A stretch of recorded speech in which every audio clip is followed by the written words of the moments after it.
guca bugufi buriya ni ibya mbere guca bugufi buriya iyo wicishije bugufi mu kanya gatoya rwose bigushyira hejuru cyane, buriya hari ikintu kidasanzwe abantu badaha agaciro kandi gitega amatwi urumva neza ko ntakubeshya. Buriya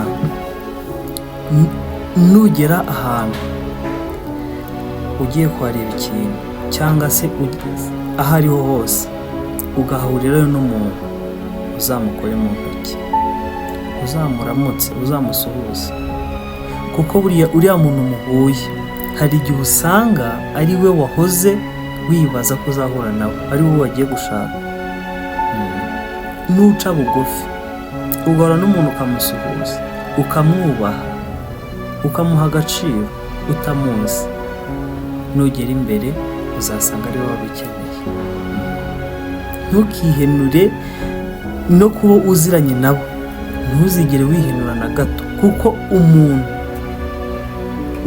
uramuhemukira mu kanya gato ugahita umukenera mu buryo utazi. Nuhura n'umuntu mugahura gutya, aho mwahurira hose uzajya umusuhuza, wamusanga kuri reception utitaye ku mapeti ufite, utitaye ku icyubahiro ufite, utitaye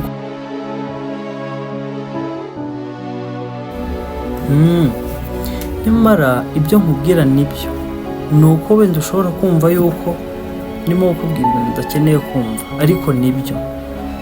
Ni ukuvuga ngo waba ufite amapeti, waba ufite icyubahiro, waba ntacyo ufite, waba usuzuguritse, waba wubashywe, nujya uhura n'umuntu ujye umusuhuza, kuko buriya ujye umusuhuza wigendere, hari igihe uzajya usanga ari we ukeneye imbere.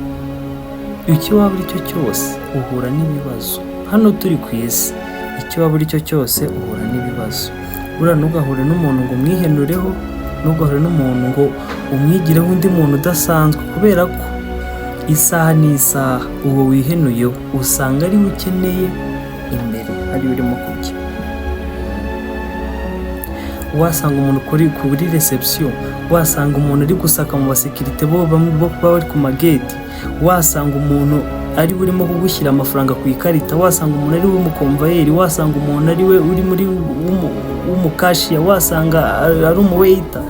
Bariya bantu ujye ububaha, ujye umuha agaciro, kubera ko anytime uzajya umusanga aho ugiye cyangwa se we agukeneye.